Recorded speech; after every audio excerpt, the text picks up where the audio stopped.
we should ask ourselves whether our savings, our investments, the money which we create on the current account, wages from work, are they safe from financial cracks of institutional credits, banks and so on? We have seen the 2008 banking crisis, which banks were lending money to people. Then you had the so-called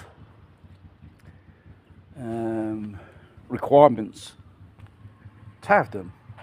And after that went bankrupt, the credit institutes went bankrupt, people had their houses repossessed, and it was just a knock-on effect in the banking sector. What could we risk? Even your pension schemes, which are invested in so-called financing or banks, are risk to bailing. What's bailing? When a bank fails, it just mops up all the money of their clients and they save their sales.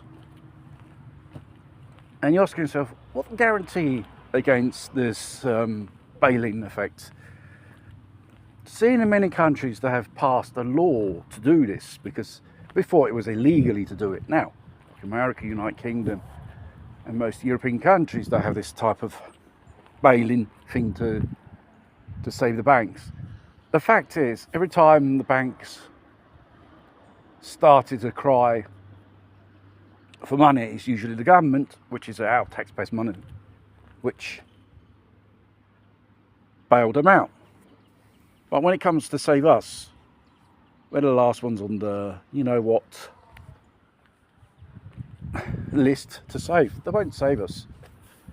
How you can shoot it, how you can defend yourself from these things, if you got huge savings in things like this,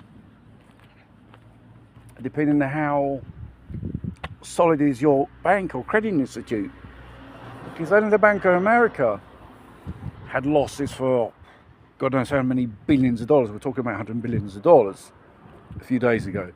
And we had seen many banks last year which they went cracked up and they went incorporated in more bigger banks.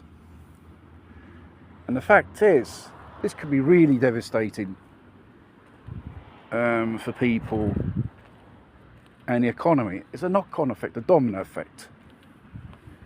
And the fact is, these people in banks, CEOs, credit institutes, not even the government will tell you the banks have this right by law. In case of insolvents, they can take your money without saying nothing to you, and you can't do legally nothing about it. What's the best thing to do? You have to do diverse investments. Why do you think banks are buying gold in huge quantities?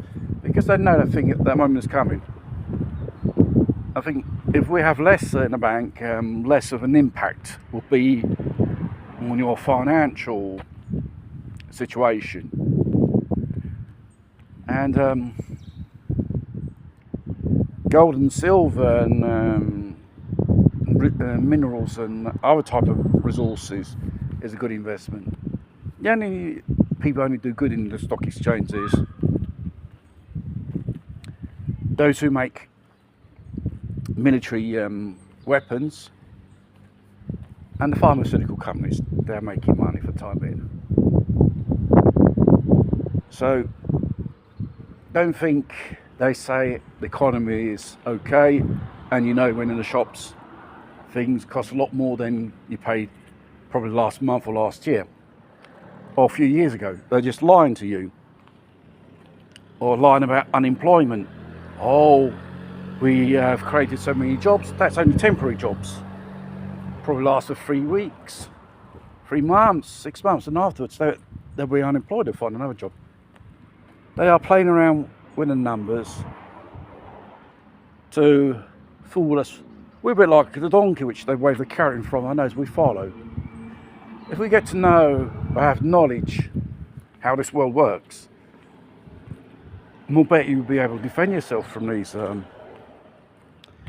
so-called villains, because they are villains.